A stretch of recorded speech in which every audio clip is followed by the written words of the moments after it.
Hey, let's get right into it, Will, because we have a lot to cover. I know that you're going to have a lot to say. I'm going to have a lot to say about these fights. So let's go right and get into it. started. Charles DuBronx Oliveira versus Justin Gaethje. Bro, what a damn whirlwind. Oh, What a fucking whirlwind this fight was. And just the whole lead up to it with the weigh-ins, all this shit. It was just, this fight, everything about this fight was just pure chaos. okay, You let's know get what I started mean? with the weigh-ins real quick. Okay, yeah. We'll go in Also, order, right? welcome HLB Comer. HLB Comer is joining us as well. Always nice to have him on. So news breaks out Friday. Oliveira misses weight by half a pound, 0.5 pounds, right? And Yeah, it's just news goes nuts. Internet goes nuts. At he least gets internet he around gets the one more MMA hour. community. Gets one more hour. Okay, he steps back on the scale. I look at him and was like, his face looks a little more sucked in. You know, he looks like he probably lost that half pound. He looks Fully chiseled, undressed now. fully undressed now. Maybe should have shaved his head, but you know what? Some beautiful bleach blonde hair. You don't want to mess that up. Yeah. Also, maybe he thought he was good. Maybe. And then he steps on the scale and misses by 0.5. So there is no Yeah. change. No change. Oh, man. So then we find out, okay, he's going to get stripped of his belt. The title is going to be a vacant title. But if he wins, he cannot win the title. Well, so But basically, as soon as the fight starts, he is no longer champion. If he wins, the belt is vacant. If Gaethje wins, Gaethje's the champ. that's right. Which in this type of a situation, I think that's the way to go. At least if a champion misses weight, right? If he doesn't make weight, then the challenger it shouldn't be punished for that, right? But I think this is the first time, at least that I can remember, in a situation like this. But then it gets even more nitty gritty, and it's not just that cut and dry. And you say, "Oh well, Explain the how is drama. it not so cut and dry?" How is it not so cut and Apparently, dry, Will? yeah, apparently the scales at the hotel, the official scales at the hotel, UFC provided that the fighters go and check in, like, "Oh, where am I? Do I need to cut more? All this stuff." It was off than the official scale, and a bunch of fighters weighed in there and were like, "Ooh, I'm good," and then they weigh in a little bit lighter than they thought, to the point where I think 4 fighters came forward and were like, "That scale was off." Luckily, I was still under, but that scale was off. If you look, there was about I think there was 20 fighters that were around 20 fighters that were weighed in at whatever their weigh in is and a half. Not just Charles, but of course Charles is a champ, so he's not allowed to have that. Michael Chandler weighed in officially at 158 or 156, sorry. So he was a pound over, or he was at the limit, right? And when they asked him if he weighed in differently at the hotel, he declined to comment, which is very interesting.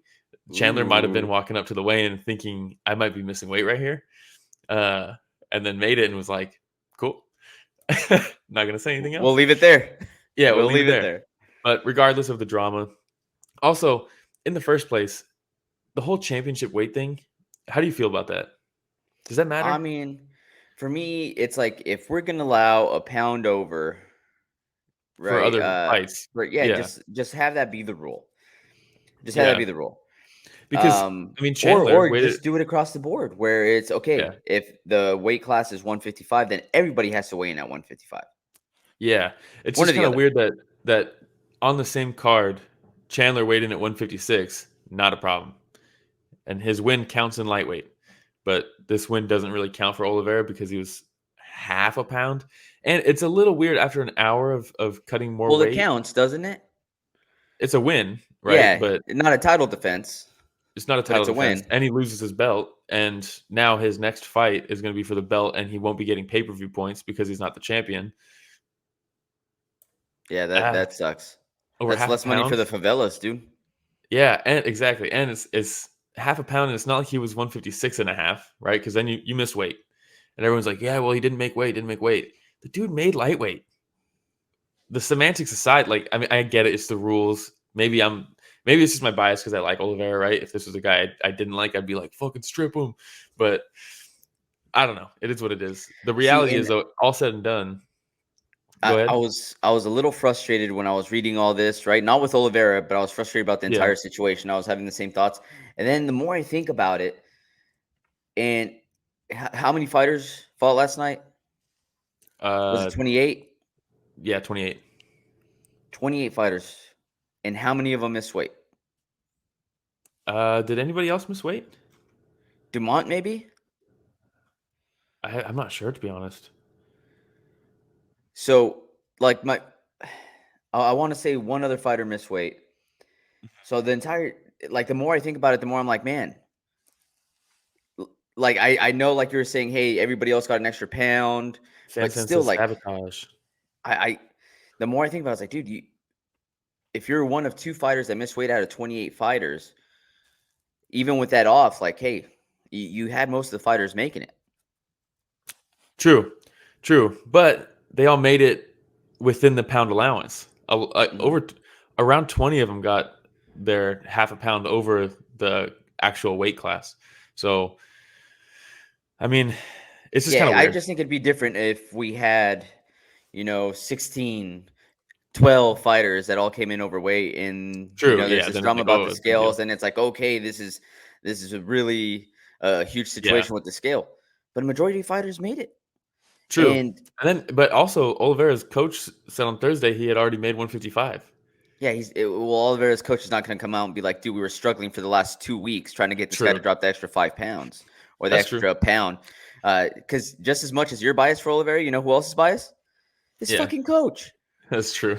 You know what I mean? So he's not going to come That's out and true. be like, hey, he It struggled was the a tough night cut. before. I told him not to touch that acai and he didn't listen. You're like, and I'm not saying that that's what happened, No, but yeah, I'm yeah. saying, the more I think about it, and it might be an unpopular opinion, Oliveira, your first job is to make weight in there. Yeah. And I True. like I said, a majority of the fighters made the weight. I know there's some drama going on with the scales. Uh, and I'm sure a lot of other fighters are also biased because they're also Yeah. fans of Oliveira. Oliveira's a nice guy. His story's fantastic. He went through Mhm. the fire, man. He had one Yeah. of the best quotes in the promo. He said, "I've been beat up by life Life. my entire life. That, and I decided nobody else was going to beat me up going forward." Yeah. And so everybody loves this guy. So of course there's Yeah. going to be other fighters that love him and be like, "Hey man, I support Oliveira. Yes, this rule of the extra pound for non-title fight is okay, and then for a title fight it's not. Like that's stupid." A lot of people agree with you, but you know But the what, dude? reality is it is the rule. You miss weight. It's the rule. You've known this since you've been a champion, man. It was the exact same Mhm. rule for you in your last title defense and your title fight. Nothing changed. You were given an hour to drop an additional half a pound. And again, people are gonna hear this and be like, "Dude, he's a big old Charles Oliveira hater." No, I love the guy. I love the guy. I Yeah. love everything that he represents, dude. I'm so happy for him. The charitable work that he does, the Do Bronx organization that he has, and all that stuff. I love it all. I love people say that he's arrogant. I don't think he's arrogant. He might be a little cocky, but you know what? He has paid the price Oliveira? to have the confidence. I never hear that about Oliveira, I don't think. Oh, dude, I was reading it. I was reading it Yeah. a few different articles, but again, I knowing his story. Yeah. Maybe it was the rich, the casuals of the world that were like, "Oh, this guy is arrogant and cocky," Yeah. but everybody that's followed Oliveira for his career, we know that dude, he's paid the price to be able to say whatever the hell he wants to say right now. The enlightened one, but he missed weight. He missed weight. And like HW Comer says, you were like a woman with the weight talk. Connor impression. Hey, by the way, happy Mother's Day to all the Happy fantastic Mother's mothers Day. listening to us today. Happy Mother's Day out there. Happy Mother's Day. And all said and done, let's get past the weight class and the weight issues or whatever. The Yep. fight itself was a fucking banger. Oh my What a god. round. What a round. Dude, I mean, Gaethje drops him early, and it wasn't like a late knockdown. He cracked him good, and then Oliveira tried to throw that front kick, and I think he didn't realize how wobbly his legs were when he threw the front kick, and he kind of goes down off of it, and he's all right, cool, come on my guard. Gaethje's like, no, get back up. Both start trading again. Gaethje drops him again, and you're like, oh no, and all of a sudden now he's bleeding, and he's in his guard at this point, I think, off that knockdown, and eventually he's like, no, gets up, fuck this. And then, so Oliveira just got dropped twice. in the first like 2 minutes of the round, and then he just walks him down and then just beats the brakes off of him. That was fucking crazy, dude. It I mean, dude was walked through the fire. such an intense fight. And think about Oliveira's last fights, man. Like they're all so exciting. They're And crazy. he's been tested. He has Hmm. been tested in every single one of those fights. And yet, And every time people are like, "This guy quits when it gets tough." It's like, when? Maybe 6 years ago, but dude has come yeah, back, and this last like, okay, so it's crazy. when Oliveira was in what 145, right? Fighting at Hmm. 145, and he had to kill himself to make that weight, and he was absolutely drained and depleted. Here I am talking about weight again. HLB Comer's gonna Yeah, jump on me right now. yeah, But dude, it was probably a little bit easier for him at that point to be like to be like, hey, you know what? I can't anymore. You Hey, know, shout out Vikram. Hey, shout out. But dude, Oliveira has proven time and time again against Michael Chandler, dropped. Against Dustin Poirier, Yep. dropped. Against Justin Gaethje, and I knew this was going to happen against Justin Gaethje because you don't get dropped by Chandler and Poirier and then not get dropped by Gaethje. So it was Yeah, a yeah. matter of if, it was when. And then the biggest question I had though was, okay, you could survive a Chandler right hand, you can But survive a a Gaethje Poirier right right hand hand, is but can you different. survive a Gaethje right hand? And he showed I will survive anything, dude. And again, big Oliveira fan, man. Hmm. Awesome. He has no quit in him. I don't care what anybody says. You know, I mean, this is the present. you just cannot say that anymore about him. You know, No, that's the go-to he's for everybody because he's quit in the past. But dude, you do not come back from these shots and then finish the guy. Like, you just do not if you're a quitter. The second and knockdown, he could have given in then. If you're Gaethje, if you're Poirier, if you're Chandler, you're thinking to yourself, what do I have to do to put this Yeah, guy out? Because yeah, I drop him, and I bet you anything, Gaethje dropped him twice and thought to himself, okay, hey, stand back up because I'm just going to drop you again, and one of these shots you're not going to be able to get back up from. And he gets back yeah, up, and instead of just being like on his back foot, he starts walking Gaethje down and throwing his own shots, and you're like, oh my yeah. god. Well, like And HLB Comer said, he was loading up too much, right? After the second knockdown, you see him dig deep and he's throwing these crazy hooks.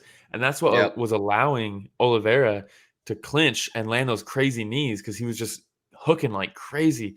It's like, man, like, yeah, and we'll talk about the last part of that comment. HB Comer says he was loading up too much on Oliveira, just pressured him and made him play his game, just like Habib. Didn't give Gaethje room to breathe. Also, don't get a haircut on embedded. Yeah. Actually, you know what? Rich, do you want to play that video real quick? okay, let's see. They say when you get a haircut on this TV show that it's bad luck and you lose. What? Come on, man. I don't believe that. I think Well- you'll be fine. I know you'll be fine. I have a feeling that this does not affect 25 minutes in time. Oh my god. So I funny, didn't. man. I hadn't watched the embedded. I didn't watch embedded. Did not. Yeah. That's pretty damn funny. Just to acknowledge it. I mean, and plus the Drake bet, right? Drake bets on Oh, Gaethje, and it's like, so man, yes, we put our picks in every Saturday. Will whenever there's UFC on, and I picked Gaethje, and Mhm. I felt pretty good about it because again, I thought, okay, it's not a matter of if, it's when Oliveira is going to get dropped. I just Mhm. don't know if he'll be able to survive that Gaethje right hand. And then as soon as I saw Drake post that he bet 1.5 million on Gaethje, what did I do? I texted right away. And I Yeah, you're said, like, God damn. damn it. There goes my pick. Yeah.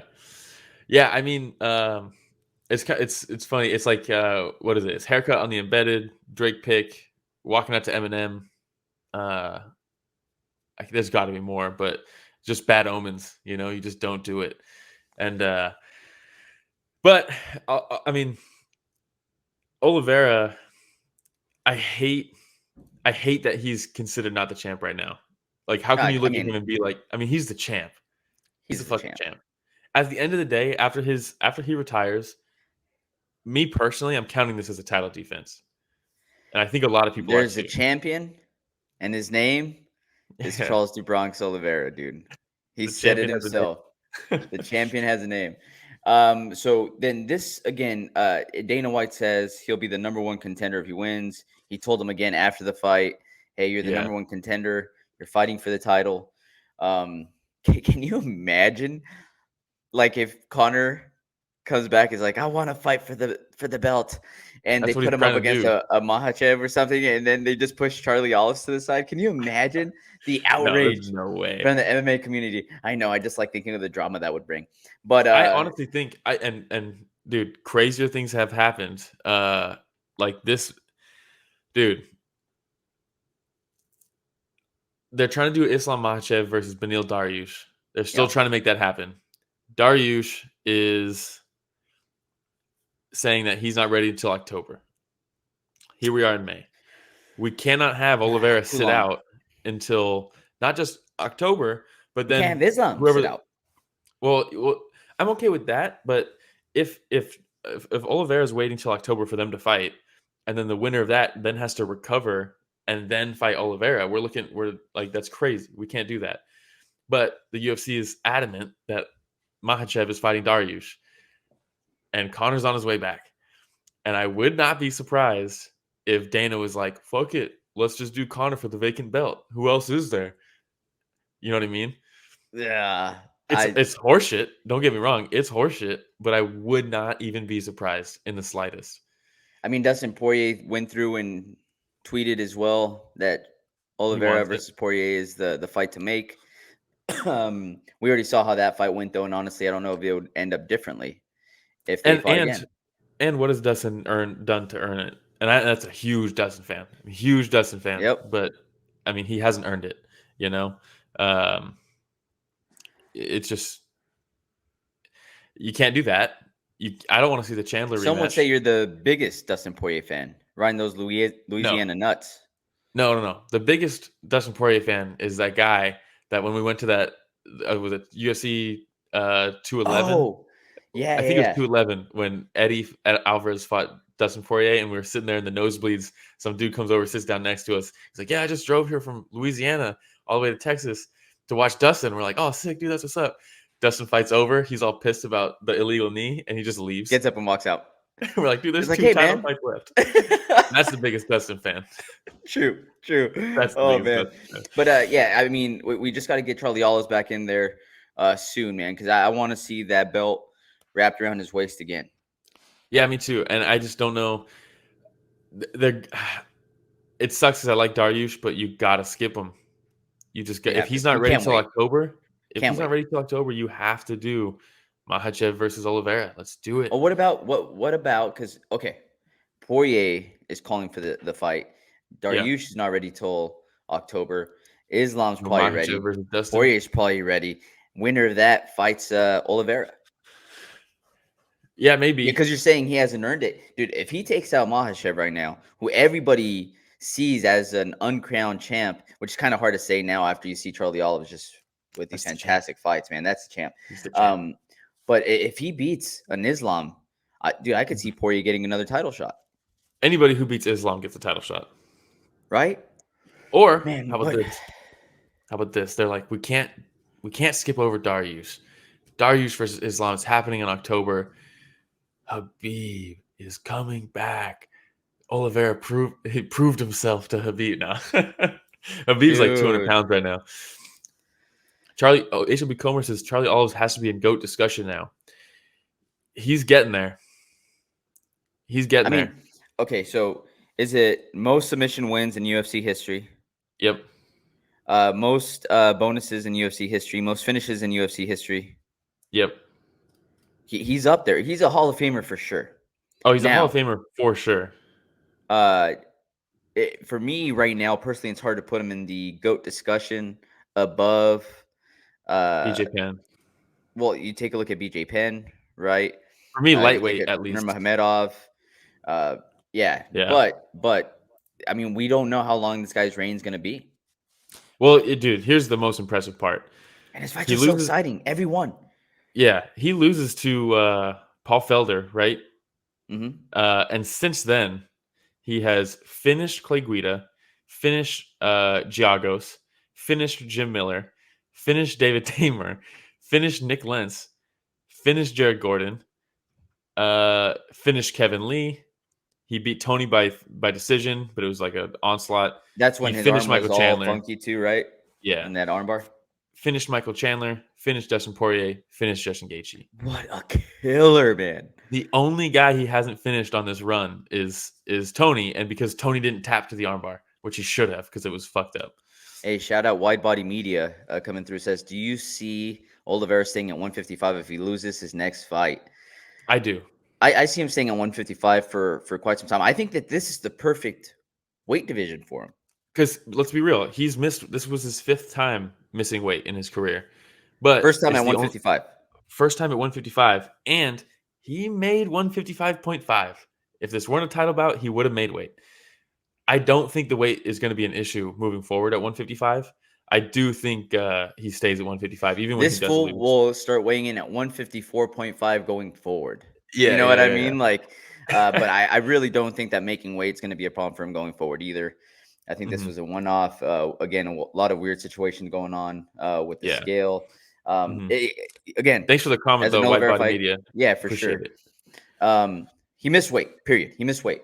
But I just he needs to stay in that division, man. He's the perfect frame for 155. He's got the power, man. He's got the size.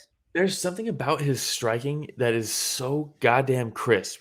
When he's throwing those straights and then he grabs you and he knees you to the body and you're just, it's like everything's perfect. It's beautiful. Perfect. But you know what's so, and this is what I love about Oliveira is that you're watching such a technical fighter. Yeah. But he's still aggressive enough to where he leaves himself open sometimes and gets caught. It's bound to happen. If you're active, if you're an active striker, no matter how technical you are, you're going to get caught. Ask Canelo Alvarez, right? Yeah. Too soon. But it's going to happen. And he's willing to trade with his opponents, which creates amazing fights, exciting fights. I love him. I love Oliveira. Well, because even when he's hurt, it's like the Verdum thing. He gets dropped. Okay, cool. Now I'm on my back and you're trying to finish me. But like as soon as I recover, you're in danger. So dangerous off his back. Yeah. When he dropped Gaethje, and there was a difference between the knockdowns, right? I mean, when he gets dropped by Gaethje, it's kind of like, oh, stinger, and he goes down, right? He didn't get like dropped, you know? Stinger. Yeah, but when he dropped Gaethje fell flat back, almost kinked his neck real bad against the fence. And then he jumped on him, started going for the choke, and I was like, it's a wrap. Yep. There's a difference from when Oliveira has you hurt and is going for a submission, he's going to get it. And then Gaethje got out, and I was like, oh, never mind. And then he ended up on his back again, and then he gets him again. The adjustments, when he ended up on his back the second time, and he had that wrapped up by the time that he even fell flat on his back, you know what I mean, and with the rear naked choke. And the micro adjustment he made in the position, dude, it was just a thing of beauty, man. He's so good. HLB Comer says the ground is like his cheat code. And it sucks because it's one of those things where, again, if you're Gaethje, if you're Chandler, if you're anybody else and you drop them and you're like, this is my shot. But no. You're about to jump into the ocean with this shark. Yeah. I mean, Fedor versus Verdum. Fedor's first loss. He hurt him. Verdum goes back into guard. He jumps in his guard, catches him, submits him. And Verdum later was like, he didn't really knock me down. He hit me good and I went down so that I could get him in my guard. It's like Oliveira can do that too. He's old that good. Sleeping possum, and playing possum. Yeah, the old possum. The old possum trick. Fabricio, the possum Verdum. All right, man. Anything else on this fight? We could literally spend an hour talking about this fight, but we got more fights to cover. Yeah, and like Wide Body Media says, Namajunas versus Esparza needs to be ran back ASAP, so we might as well move on. Wide Body Media. I wonder if this is another podcast. I'll check them out afterwards. Hey everybody, Romero and Will here. Thank you so much for watching that short clip. It's just a small clip of what we covered this last Sunday. Yeah, if you want to check out the full fight card recap, the link is in the description, and it's going to be on screen at the end here. Don't forget to go back and watch our fighter interviews that we have. And don't forget to tune in live every Sunday morning at 9 a.m. Pacific, 12 p.m. Eastern, and you can join in on the fun. Yeah, don't forget to like, subscribe, hit the notification bell. It goes a long way. All right, everybody. Thanks for watching that short clip from Story of the Fight.